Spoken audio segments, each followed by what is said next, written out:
negara-negara imperialis. Akhirnya Israel berhasil mendirikan tanah di Palestina pada tahun 1948. Nah itu. Lalu poin yang kedua, ada malapetaka pemerintahan. Nah di dalamnya ada KKN ya, korupsi, nepotisme, kolusi. Jadi mereka dalam sistem demokrasi itu untuk apa namanya itu, untuk menjabat sebagai calon bupati atau menjadi calon presiden atau jabatan lainnya gitu kan, itu membutuhkan modal gitu. Nah modal ini kan sangat besar. Nah duitnya ini dari mana gitu kan pertanyaannya. Nah, duitnya ini pasti apa namanya dimodalin gitu sama yang namanya pengusaha. Nah ketika para pengusaha apa namanya tuh bersekongkol gitu kan sama pengusaha, nah di situ adanya jual beli jabatan gitu, atau apa namanya di situ tuh apa namanya kan karena apa namanya jabatan atau ini istilahnya tuh apa apa namanya itu jabatan atau apa namanya mahal gitu, untuk masuk ke pemerintahan itu mahal gitu, butuh modal yang besar. Maka ketika mereka sudah bergabung atau berhasil duduk di kursi pemerintahan atau jabatan, nah mereka berusaha untuk gimana caranya untuk balik modal gitu, karena gaji yang ada itu nggak cukup untuk menutupi modal di awal mereka. Maka di sini terjadilah yang namanya korupsi gitu kan, nggak aneh gitu kan, terjadi banyak korupsi di kalangan pejabat. Nah itu. Lalu pragmatisme, seperti ini ya contohnya kemarin tuh. Mungkin ada yang meributkan 01 dan 02 dan juga apa namanya itu berharap lebih dengan apa namanya satu calon yakni 02 dan juga apa namanya mendeklarasikan sebagai oposisi abadi, tapi kenyataannya enggak gitu kan, pragmatis. Mereka ternyata pengen kebagian kursi jabatan juga dan akhirnya merapat ke apa namanya itu lingkaran rezim. Lalu ada neokolonialisme atau jajahan gaya baru gitu ya.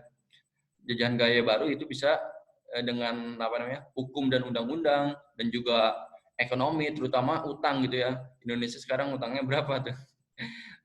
Sekarang apa namanya dengan utang itu otomatis oleh negara pengutang akan didikte gitu, atau apa namanya itu setiap kebijakannya itu diatur oleh negara yang pengutang.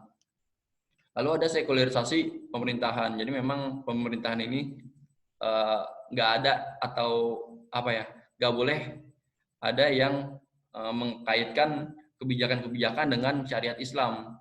Bahkan di kalangan PNS pun orang-orang yang apa namanya itu bahkan yang kelihatan jenggotnya panjang atau celananya cingkrang pun di apa namanya itu diwaspadai, bahkan bisa dipecat gitu kan dari PNS, apalagi yang terlibat dalam kegiatan dakwah syariat Islam. Lalu di poin berikutnya, poin ketiga, ada malapetaka ekonomi. Nah, karena ekonomi kita apa ya, ya teman-teman bisa tahu sendiri lah pada hari ini gitu. Pemerintahan gagal untuk mensejahterakan rakyatnya, maka timbullah persoalan-persoalan cabang yang di bawahnya ada pengangguran, kemiskinan, privatisasi. Maksudnya privatisasi itu sumber daya alam dikuasai oleh beberapa individu. Kayak misalkan Luhut yang punya apa namanya ladang sawit yang berapa gitu kan luasnya. Jadi para penguasa sekarang itu mempunyai lahan-lahan sendiri gitu kan, lahan-lahan sumber daya alam sendiri. Lalu juga ada ribawi. Jadi memang ribawi ini udah menjadi makanan sehari-hari bagi rezim dan juga lingkungan di Indonesia gitu kan.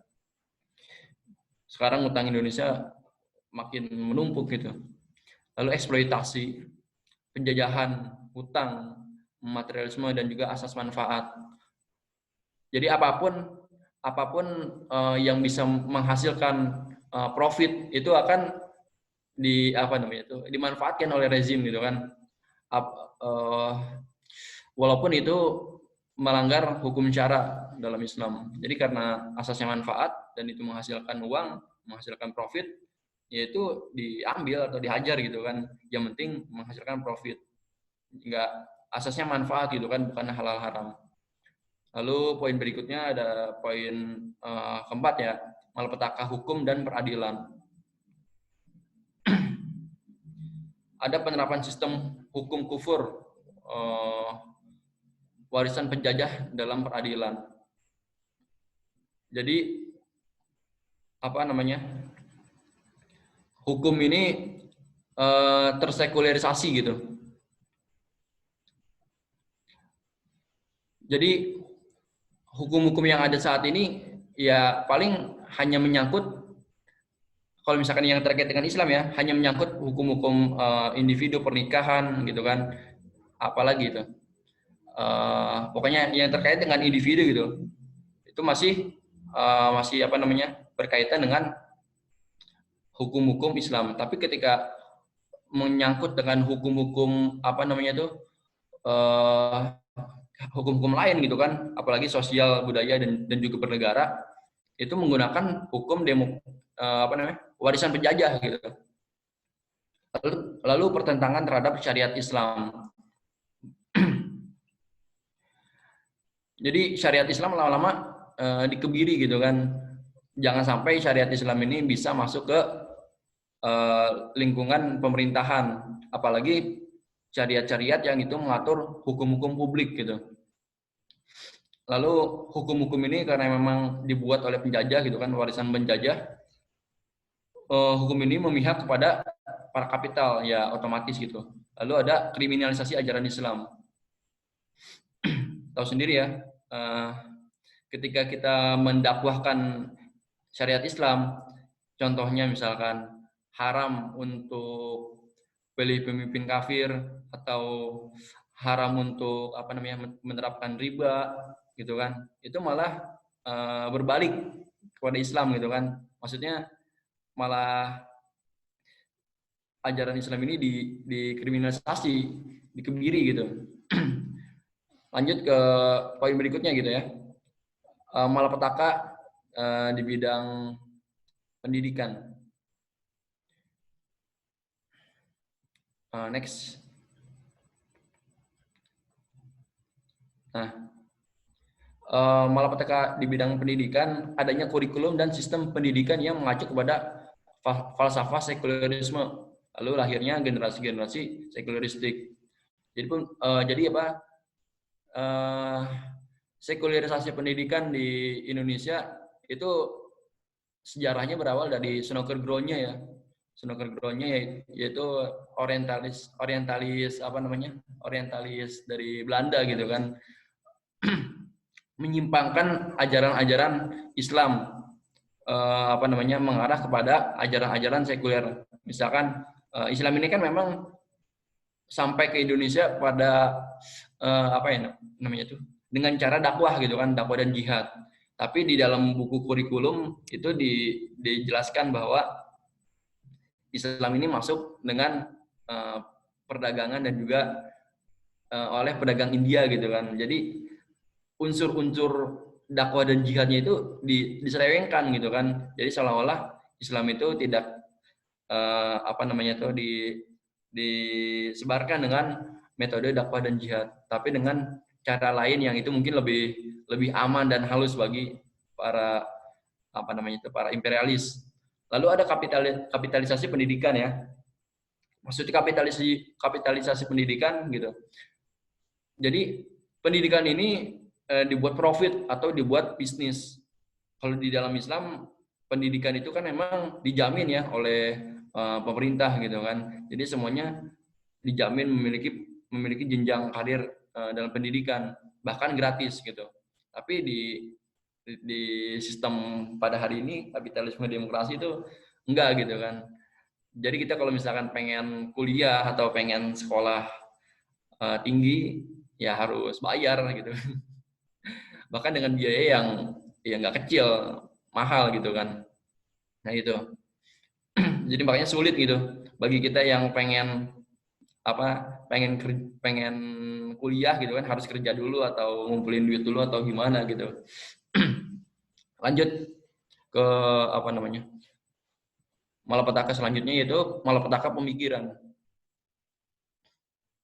Adanya pemikiran sekularisme, itu tadi ya, pemikiran sekularisme ini masuk ke umat Islam, pemisahan agama dengan kehidupan yang udah menjadi habit setiap manusia pada hari ini.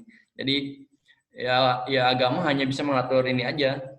Agama dianggap hanya mengatur persoalan individu, moral dan juga akhlak, nggak jauh dari itu. Ketika kita bicara tentang apa namanya, agama bisa mengatur pemerintahan, mengatur apa namanya kehidupan, yang mereka menolak gitu kan. Mereka dalam artian orang pada umumnya gitu kan. Jadi agama udahlah di masjid aja gitu kan. Agama di masjid aja, nggak usah ngatur-ngatur, nggak usah sok ngatur-ngatur gitu. Lalu ada pluralisme, yaitu pemahaman menyatukan berbagai paham agama dengan satu pemikiran gitu kan. Beda dengan pluralitas. Jadi maksudnya itu pluralitas itu adalah sebuah keniscayaan bahwa adanya apa namanya itu, macam-macam agama gitu kan, hal yang berbeda-beda, yang keragaman itu memang sebuah keniscayaan gitu. Tapi dalam pluralisme ini, khususnya dalam hal agama, menyatukan paham-paham semua agama menjadi satu. Kayak misalkan semua agama benar, pasti masuk dalam surga yang sama, Tuhan itu sama, segala macam itu contohnya. Lalu ada ateisme. Lalu juga ada liberalisme. Mungkin teman-teman udah paham ya. Lanjut, malapetaka selanjutnya yaitu ada malapetaka dakwah. Dakwah kepada Islam menjadi lebih berat gitu kan, dan sukar penerapan Islam dalam kehidupan bernegara. Tidak ada lagi jadi penerapan Islam dalam kehidupan bernegara nggak ada lagi, dan juga para pejuang dakwah yang hendak mendirikan khilafah dicap sebagai penjahat atau teroris gitu.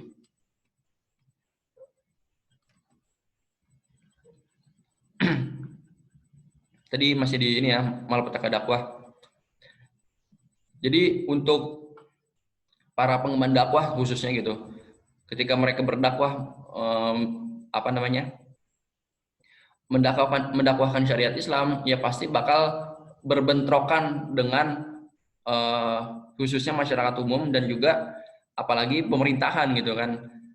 Kalau misalkan kita pengen dakwah yang aman dan juga tidak menjadi pertentangan bagi masyarakat dan juga pemerintahan, ya kita cukup dakwah tentang rezeki aja, tentang sedekah, keajaiban sedekah gitu kan, keutamaan sholat fardu, keutamaan sholat keutamaan sholat tahajud gitu kan. Nah itu aman gitu kan, nggak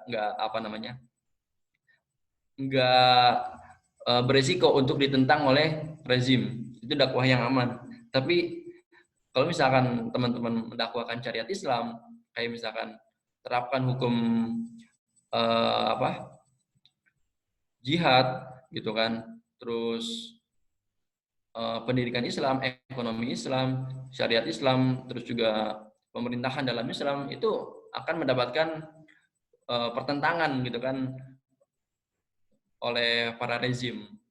Bahkan teman-teman ancamannya itu bisa nyawa gitu kan, bisa kalau misalkan ormas bisa dibubarkan, bisa dipenjara. Cuman yang paling parah, yang level yang paling tinggi adalah level nyawa. Lalu ada malapetaka sosial budaya ya, yang terakhir, malapetaka terakhir. Di sini banyak banget gitu, dari dari sosial dan budaya, dari individualisme, narkoba, pornografi, free sex, feminisme, permisivisme, feminisme, HIV, AIDS, prostitusi, depresi, kanibalisme, lalu westernisasi, binatangisasi, HAM, lalu kesetaraan gender. Jadi memang khususnya di kaum muda gitu ya, malapetaka sosial dan budaya ini banyak banget dampaknya pada hari ini. Mungkin teman-teman ada juga yang merasakan di lingkungan sekitar ya, kayak misalkan teman-temannya itu terlibat narkoba gitu kan, dan juga pornografi dan porno aksi itu di mana-mana, bahkan dijadikan konten gitu kan di sosial media, banyak gitu ya. Lalu cabang-cabang berikutnya ketika sudah sudah melakukan porno aksi dan juga pornografi, itu mereka akan kecenderungan untuk untuk melakukan gitu kan, atau porno aksi. Nah, nanti di sini timbul lagi persoalan cabang, yaitu free sex, dan juga paling parah menghasilkan sebuah penyakit, yakni HIV dan AIDS. Lalu di sini ada prostitusi. Jadi kalau prostitusi di Indonesia itu dilegalkan, dalam artian para PSK di jalanan itu dirangkum oleh pemerintah, maksudnya dirangkul gitu ya, dirangkul, terus juga dibuatkan tempat khusus untuk para PSK untuk melakukan aktivitasnya. Jadi mereka melarang para PSK di jalanan karena mungkin memang tidak tertata gitu kan, itu berantakan gitu kan. Lalu dibuatlah sebuah tempat gitu kan, atau dinamakan prostitusi. Nah, di situ para PSK dilokalisasi gitu, dikhususkan di tempat yang khusus gitu, agar tertata dan juga bisa menghasilkan pajak bagi pemerintahan. Jadi pemerintahan itu dapat profit juga nanti dari situ. Ya, karena memang asasnya manfaat ya. Di situ bisa menghasilkan profit, ya mereka nggak peduli halal dan haram, semua dilabrak. Lalu ada HAM, kesetaraan gender. Ini semua sebenarnya adalah persoalan-persoalan yang cabang gitu, yang disebabkan oleh adanya westernisasi atau masuknya pemikiran-pemikiran Barat ke umat Islam. Jadi umat Islam dihilangkan gambaran tentang Islam itu seperti apa, lalu dijauhkan dari agamanya gitu kan. Lalu Islam ini diberikan atau disodorkan tentang gaya hidup Barat. Gaya hidup Barat itu seperti apa sih gitu kan. Dan juga menggambarkan bahwa gaya hidup Barat ini adalah sebuah gaya hidup yang ideal, yang keren gitu kan, dan kekinian gitu kan. Nah, udahlah terjadi di situ kan, karena mereka mengadopsi pemikiran Barat, otomatis juga mengadopsi beberapa pemikiran Barat gitu, seperti tadi ya, banyak gitu kan, ada individualisme, narkoba, pornografi, aksi, HIV, prostitusi, feminisme, apatis dan lain-lain gitu. Itu adalah persoalan cabang dari malapetaka sosial dan budaya yang disebabkan oleh tidak adanya lingkungan Islam atau daulah Islam yang mencegah atau preventif ya, mencegah masuknya pemikiran-pemikiran atau pemahaman-pemahaman Barat.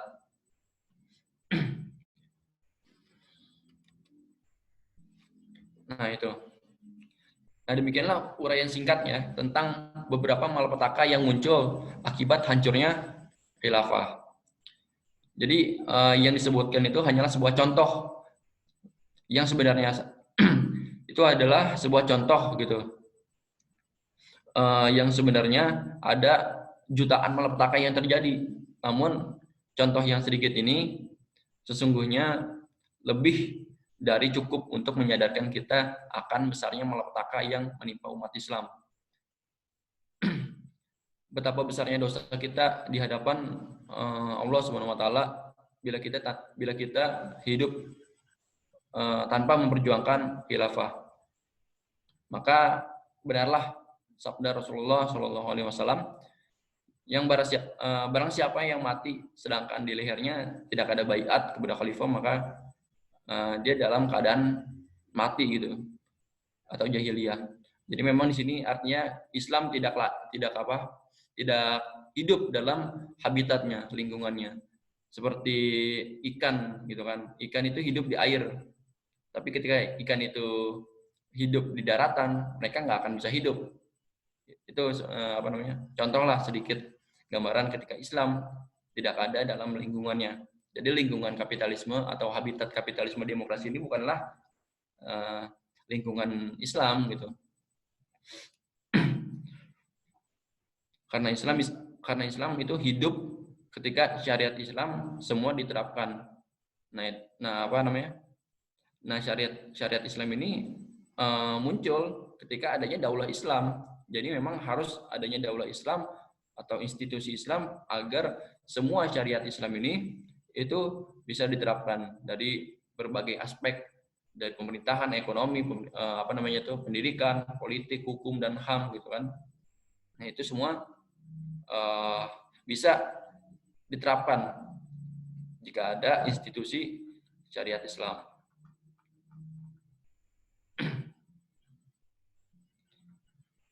Maka tak ada pilihan lain bagi kita kecuali harus terus berjuang dengan istiqomah untuk mengembalikan khilafah di muka bumi.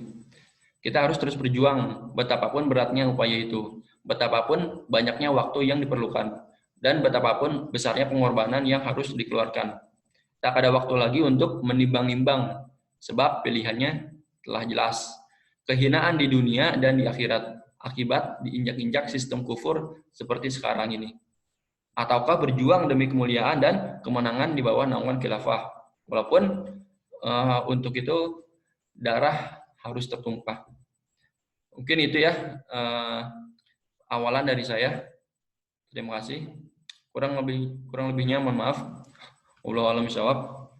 Saya kembalikan kepada moderator atau MC. Syukran.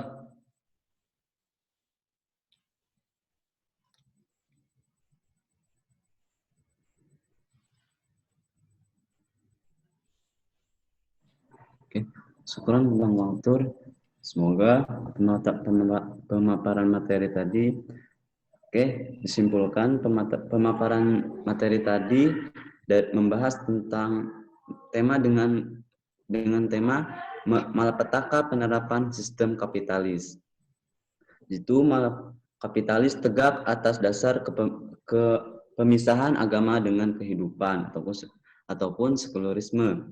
Awal dan menjelaskan tentang awal mula kelahiran kapitalis menjalankan pemerintah dengan sistem demokrasi, terus dampak penerapan sistem kapitalisme, dan malapetaka politik, malapetaka pemerintah, malapetaka ekonomi, malapetaka hukum peradilan, malapetaka pendidikan, malapetaka pemikiran, malapetaka dakwah, dan malapetaka sosial dan budaya. Di situ sudah dijelaskan. Oke, langsung saja. Jika ada yang mau bertanya ataupun yang ditanyakan, dipersilakan untuk rekan-rekan sekalian.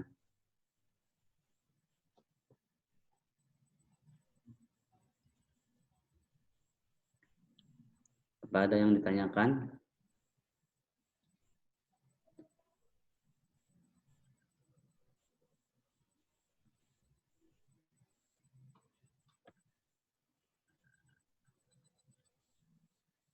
Ada yang ditanyakan?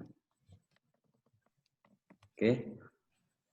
Kang, izin bertanya sebelum yang lain. Kang. Pertanyaannya?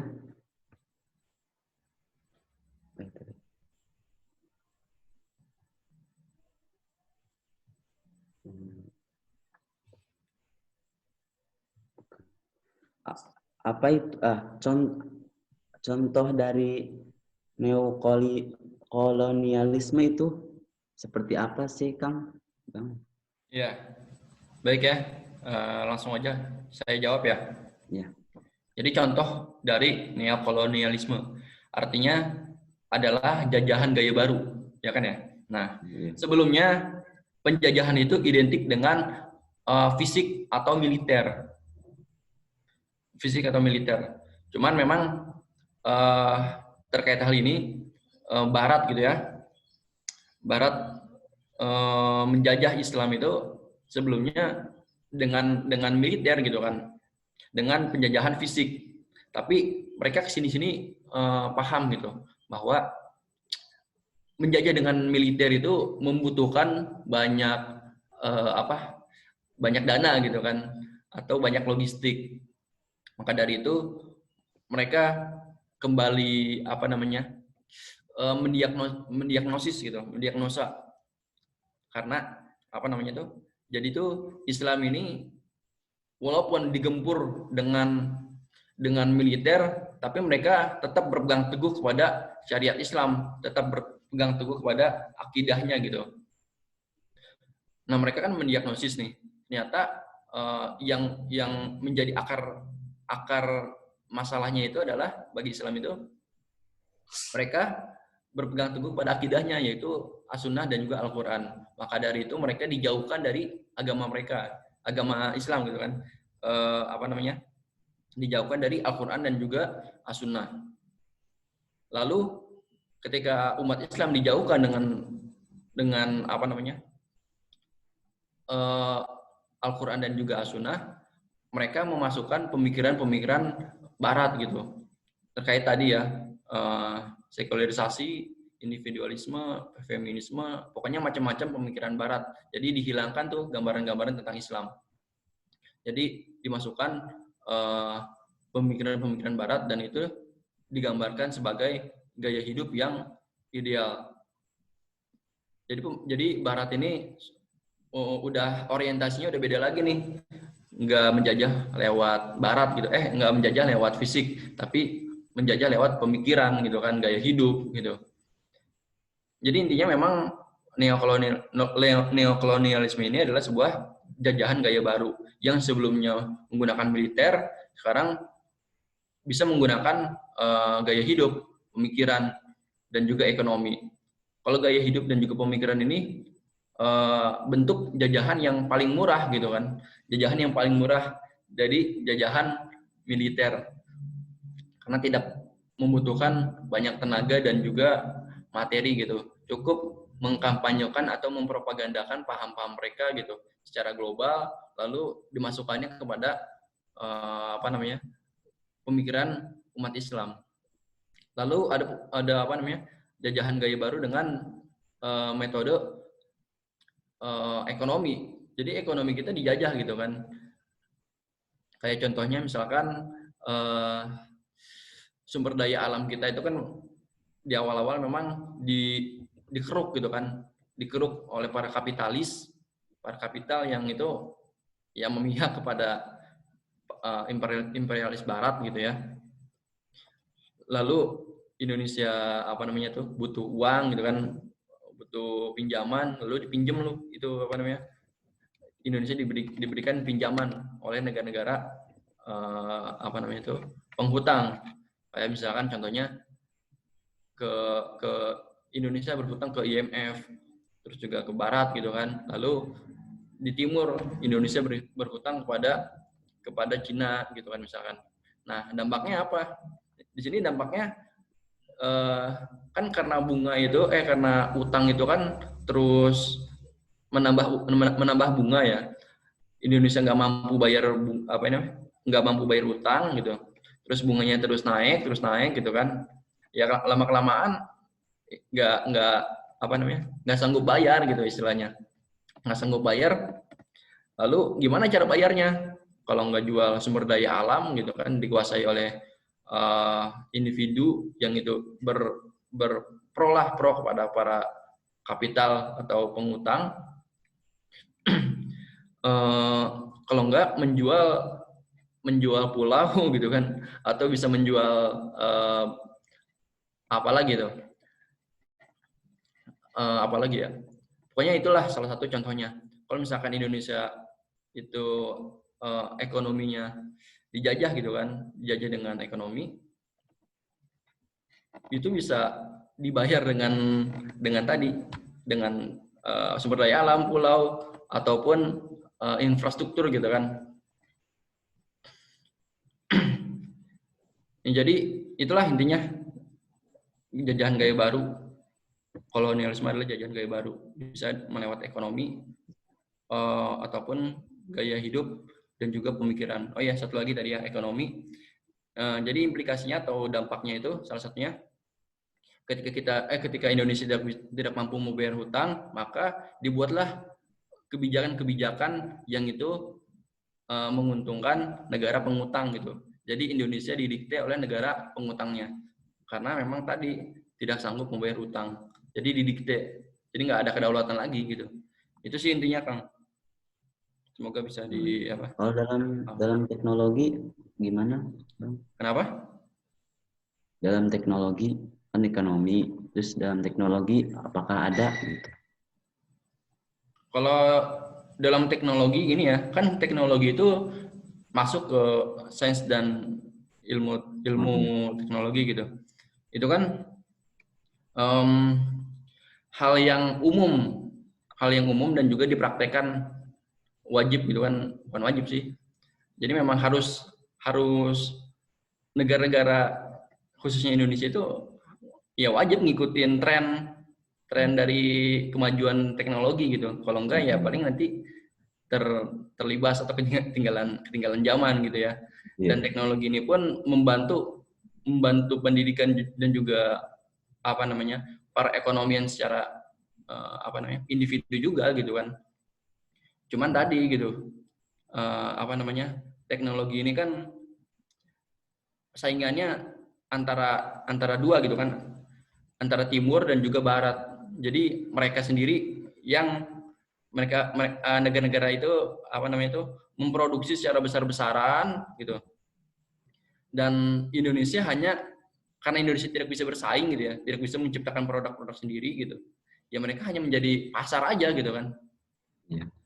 Hanya menjadi pasar, menjadi negara yang konsumtif gitu, nggak bisa bikin produknya sendiri. Kayak misalkan kita dihadapkan, misalnya kita mau beli HP nih, dihadapkan dengan dua pilihan, mau beli Apple atau Xiaomi misalkan, atau Realme gitu. Ya itu kan produk dari barat dan juga timur gitu kan. Mau beli iPhone atau Realme gitu. Ya, seharusnya Indonesia kalau misalkan nggak mau dijajah secara gaya baru gitu, khususnya teknologi, nggak menjadi negara yang konsumtif, ya dia buat sendiri harusnya gitu. Cuman perkaranya mampu dan mau nggak itu gitu. Bukan mampu sih, sebenarnya mampu aja gitu. Cuman mau nggak gitu. Kan perkaranya kalau misalkan Indonesia bikin produk sendiri, otomatis nggak akan membeli produk-produk barat ataupun timur gitu ya. Sedangkan negara-negara barat dan timur ini menjadi negara yang mengutangi Indonesia gitu. Otomatis Indonesia ya harus tunduk pada mereka, termasuk kebijakan-kebijakannya. Nah, Indonesia di sini sebenarnya dijadikan objek pasar sih. Jadi ada kejadian gitu kan, jadi sumber daya alam Indonesia ini kan memang banyak banget gitu. Nah, barat dan juga timur gitu mengeksploitasi sumber daya alam yang ada di Indonesia gitu ya, merampok lah gitu kan, bahasanya merampok sumber daya alam Indonesia, dibawa tuh ke negara-negara mereka, lalu dibuatlah teknologi-teknologi yang memang bahan bakarnya itu atau bahan-bahannya itu berasal dari Indonesia dan dibeli dengan harga murah lagi. Nah, lalu produk-produk itu udah jadi gitu ya, dibuat oleh mereka, lalu dikembaliin tuh bahan-bahan tadi berupa produk seperti teknologi, misalkan handphone, iPhone ataupun Xiaomi gitu, ke Indonesia, dibawa lagi ke Indonesia dan dijual dengan harga yang lumayan gitu kan. Nah, intinya memang Indonesia ini hanya menjadi objek pasar aja. Perkara mau atau nggak mau bikin mampu dan juga kemauan untuk membuat teknologi, yaitu tergantung kebijakan aja sih, tergantung kebijakan dari rezim aja. Karena memang banyak kasus-kasus yang di Indonesia gitu ya, anak-anak yang berprestasi yang berhasil menciptakan teknologi gitu, menciptakan penemuan-penemuan itu nggak dihargai gitu. Iya, benar. Banyak gitu kan, bisa teman-teman bisa apa cari sendiri gitu, tahu sendiri gitu, karena beritanya juga beberapa ada berseliweran di sosial media. Itu sih, jadi Kang, memang Indonesia hanya dijadikan objek pasar, dijadikan negara yang konsumtif. Itu sih kurang lebih. Ya, syukran Bang Fatur atas penjelasannya. Oke, mungkin ada yang ditanyakan dari rekan-rekan sekalian atau teman-teman yang ada di Google Zoom. Google Zoom. Dipersilahkan.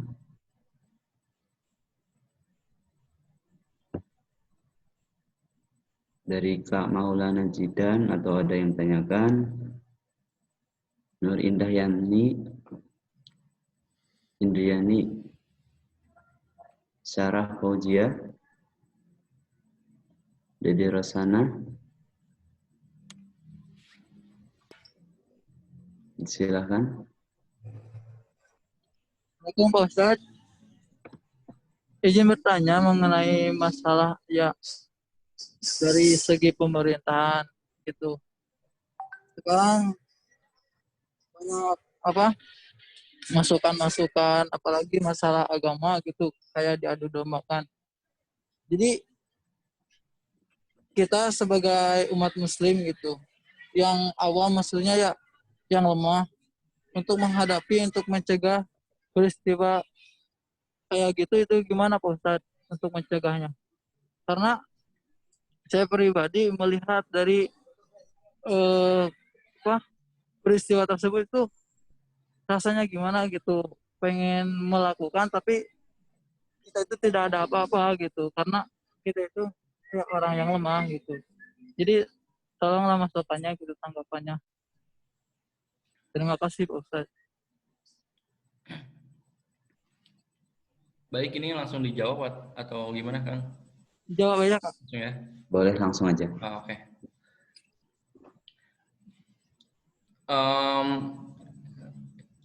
Mungkin dilatar belakangi oleh banyaknya kriminalisasi kepada aktivis Islam mungkin ya, termasuk beberapa ormas yang mungkin itu dibubarkan. Itu Kang, gitu ya, Bang Ahmad. Ya. Ya. Nah, masukin nggak? jadi gini ya, di Indonesia itu memang ada beberapa ormas-ormas dengan latar belakang yang berbeda-beda. Itu semenjak keruntuhan khilafah Islamiyah ya. Semenjak keruntuhan khilafah, jadi terbentuklah beberapa kelompok-kelompok Islam yang bertujuan untuk kembali membangkitkan Islam dengan cara yang berbeda-beda. Ada yang ingin membangkitkan Islam itu dengan cara amal ma'ruf nahi munkar gitu ya. Ada juga dengan jalur dakwah dan juga pemikiran. Ada yang lewat jalur jihad, ada yang lewat jalur ekonomi, ada yang lewat jalur pendidikan. Nah, itu ya. Lalu di sini ada beberapa ormas yang itu dakwahnya itu mengalami pertentangan gitu kan, mengalami pertentangan. Contohnya apa? Nah, dua kasus di awal gitu. Ada dua ormas yang itu dibubarkan. Pertama ada Hizbut Tahrir atau HTI ya di Indonesia, itu dibubarkan oleh pemerintah. Karena kenapa? Karena kan ini ya, awalnya memang mendakwahkan atau mengkampanyekan haram memilih pemimpin kafir. Terus itu dampaknya itu besar gitu kan, sampai Ahok ini gagal terpilih menjadi gubernur gitu ya. Nah, pemerintah melihat celah ini. Dan ini kalau misalkan dibiarkan berbahaya. Maka ya dengan dalih apapun, dengan cara apapun, dengan pokoknya apapun gitu kan cara itu digunakan untuk menghentikan dakwah pemikiran ini, karena ini bahaya. Lalu dibubarkanlah HTI gitu kan, atau dicabut badan hukumnya. Terus juga Kedua, ada FPI. Itu kan memang FPI ini dakwahnya itu kan lewat jalan amar ma'ruf nahi munkar, gitu kan. Ini kan ya bagi pemerintah ya berbahaya, apalagi semenjak kepulangan HRS ke Indonesia. Pasca kepulangan HR ke Indonesia gitu kan, HRS ini membuat fatwa atau membuat revolusi akhlak gitu, revolusi akhlak. Terus mengadakan yang namanya rekonsiliasi agar revolusi akhlak ini diterapkan oleh pemerintah. Kalau misalkan nggak diterapkan, akan berubah menjadi revolusi jihad. Kan berbahaya gitu kan bagi pemerintah revolusi jihad ini. Sebelum terjadi ke situ, nah pemerintah ini mencari-cari dalih, mencari-cari cara atau mencari-cari celah-celah lah yang bisa dijadikan dijadikan hukum gitu oleh pemerintah. Sampai pada akhirnya FPI ini dilarang atau dicabut gitu kan badan kegiatannya, kurang lebih sama HTI. Nah itu. Jadi itu adalah salah satu contoh-contoh dakwah-dakwah yang diterima atau direspon oleh pemerintah. Jadi memang dakwahnya ini masuk berarti gitu kan, karena mendapatkan pertentangan, berarti dakwah ini berpengaruh gitu kan. Kalau misalkan dakwah kita masih aman-aman aja, dakwah yang aman tuh kayak misalkan ya kita lewat akhlak dulu lah, kita benerin dulu individunya, terus sekuler kita benerin dulu tahajudnya, sholatnya, wudunya gitu kan. Terus kayak misalkan keutamaan sedekah, keutamaan yang lain. Jadi dakwahnya dakwah parsial kayak gitu yang nggak menyangkut dengan syariat Islam dan juga negara, itu ya aman gitu kan, nggak akan berpengaruh gitu sama rezim khususnya. Nah tadi lalu ada ini ya, misalkan ada ormas lain yang itu ormas Islam juga, cuman pro terhadap rezim, disupport oleh rezim, dan juga malah ormas yang pro terhadap rezim ini malah melawan atau membenturkan dirinya dengan saudaranya sendiri. Kayak misalkan bisa kita lihat kayak misalkan ormas Banser atau NU lah katakan misalkan. Nah itu mereka malah malah membenturkan dirinya dengan saudara-saudaranya gitu kan. Kayak misalkan orang yang mempunyai jenggot panjang atau celana cingkrang itu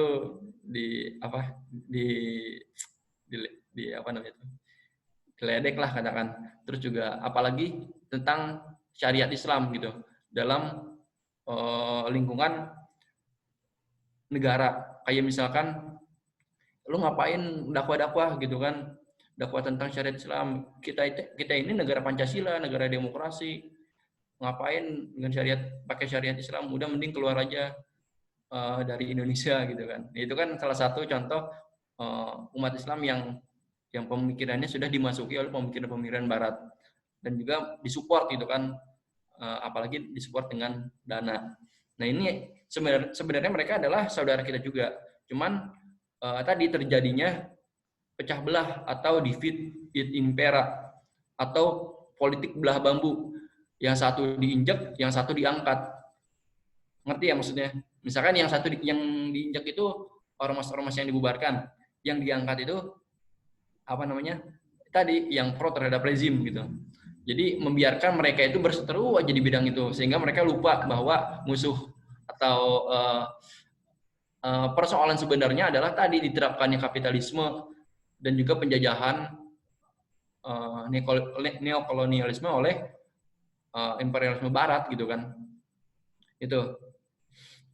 Jadi adanya ormas-ormas itu dibuat pecah belah gitu kan dengan politik belah bambu, yang satu diangkat, yang satu diinjak. Padahal pada gilirannya gitu kan, mereka akan mendapatkan giliran juga seperti saudara-saudaranya gitu kan. Cuman memang beda waktu aja gitu. Jadi satu persatu dilahap, pelan-pelan dilahap sampai Islam ini atau gerakan-gerakan Islam ini nggak ada sama sekali. Karena apa ya? Kapitalisme ini memandang musuh mereka setelah kehancuran komunisme gitu ya. Setelah kehancuran komunisme, musuh mereka yakni Islam gitu kan. Yang berbahaya dari Islam ini adalah penerapan syariat Islam dengan apa namanya itu dalam lingkup negara atau daulah Islam, karena hanya daulah Islamlah yang bisa menghentikan apa namanya peradaban mereka, menghentikan eksploitasi mereka. Kan mereka rakus gitu kan, kapitalisme gitu. Itu hanya Islam gitu yang bisa menghentikan mereka gitu. Jadi kenapa memang Islam ini dipreteli satu-satu gitu kan, gimana caranya Islam ini gak bangkit? Ya tadi dengan perpecahan tadi, politik belah bambu. Satu disupport dengan apa namanya, misalkan dengan materi atau apa, satu lagi diinjek-injek gitu kan. Ya padahal kita ini semua bersaudara gitu. Dan juga musuh sebenarnya itu bukan saudara-saudara kita yang ormas gitu kan, tapi para penguasa dan juga pengusaha yang kapital gitu ya. Ya mereka inilah sesungguhnya gitu kan, dalang dibalik semua kekacauan ini gitu. Yang mereka itu berinduk kepada Barat yang menerapkan sistem kapitalisme demokrasi sekuler. Itu mungkin yang bisa sedikit saya jawab ya. Mungkin nanti kalau misalkan kurang apa puas dengan ini apa jawaban tadi, bisa diberi tanggapan lagi.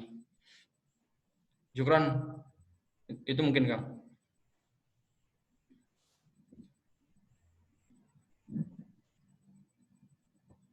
Alhamdulillah, jawaban udah dijelaskan, udah dijawab.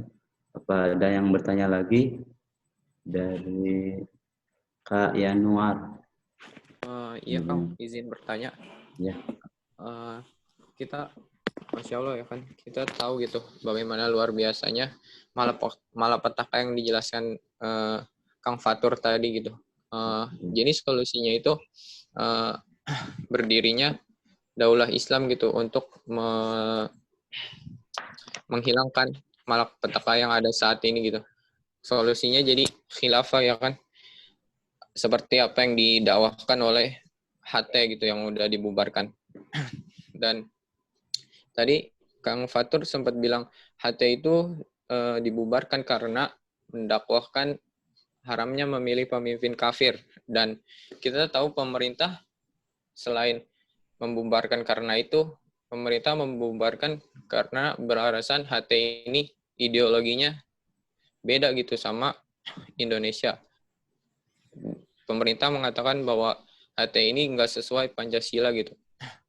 Dan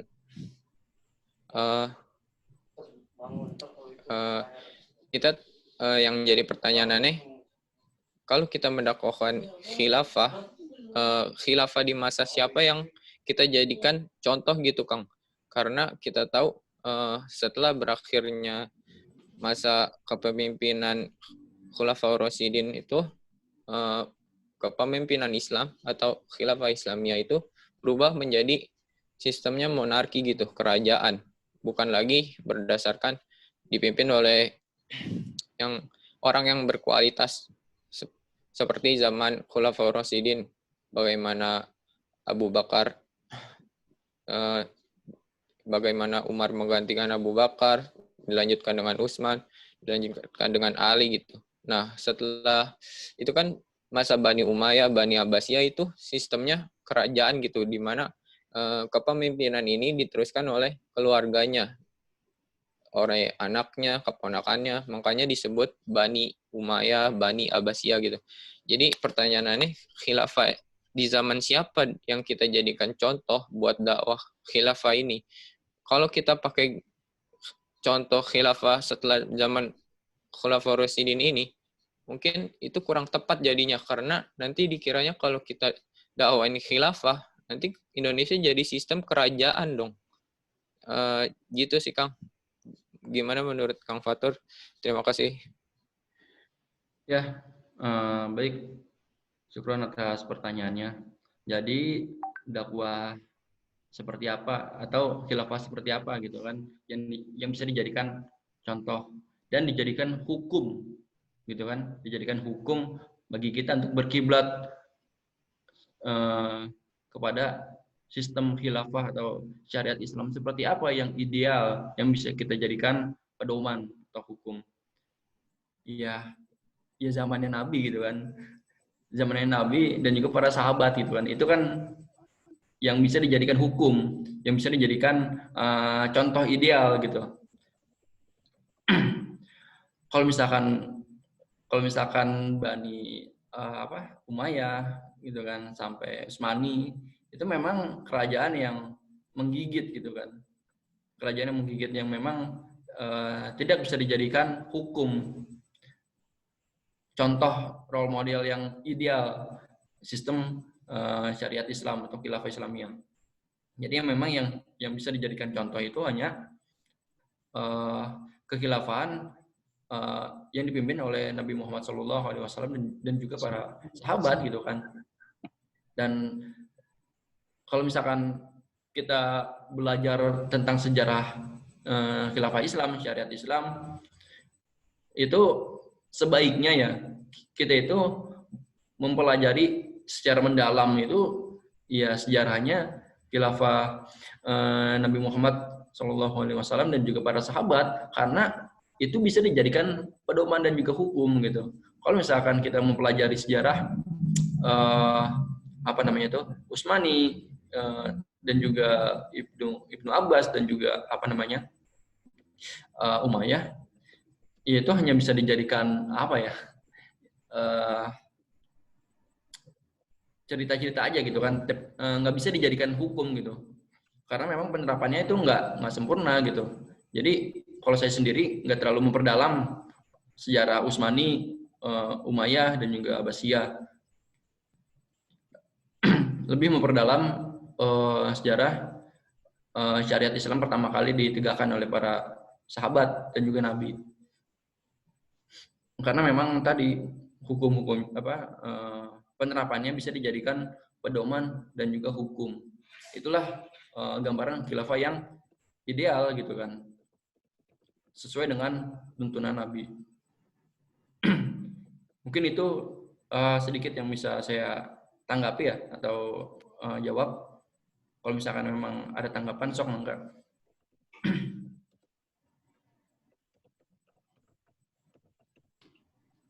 Izin bertanya lagi, Kang Fatur. Ya. Jadi yang jadi contoh kita kan khilafah zaman Rasulullah dan keempat sahabat ini ya kan, khulafah Rasyidin. Di masa kepemimpinan khulafah Rasyidin ini, pergantiannya ini kan berbeda-beda gitu. Abu Bakar itu sakit, kemudian digantikan Umar, dan Umar ini menyiapkan calon penerusnya Utsman bin Affan, Abdurrahman bin Auf, dan terpilihlah Utsman. Dan terus pergantian ke Ali ini itu karena Utsman terbunuh gitu ya kan. Dan pergantian ini berbeda-beda gitu. Artinya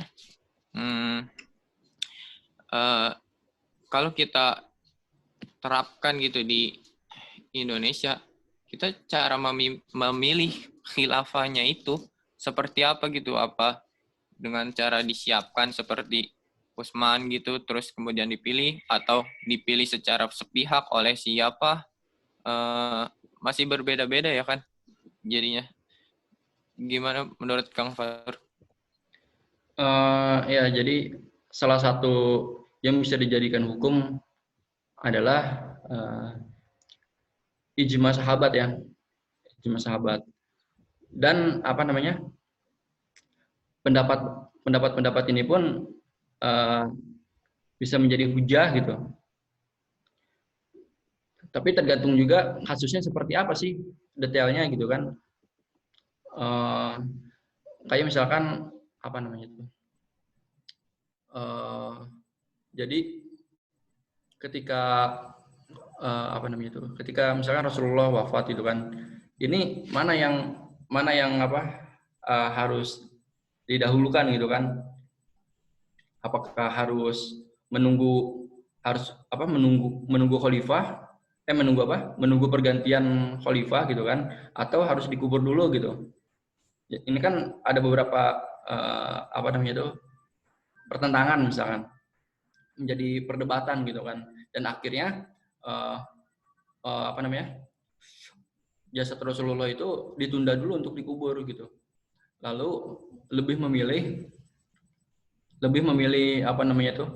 lebih penting memilih khalifah selanjutnya,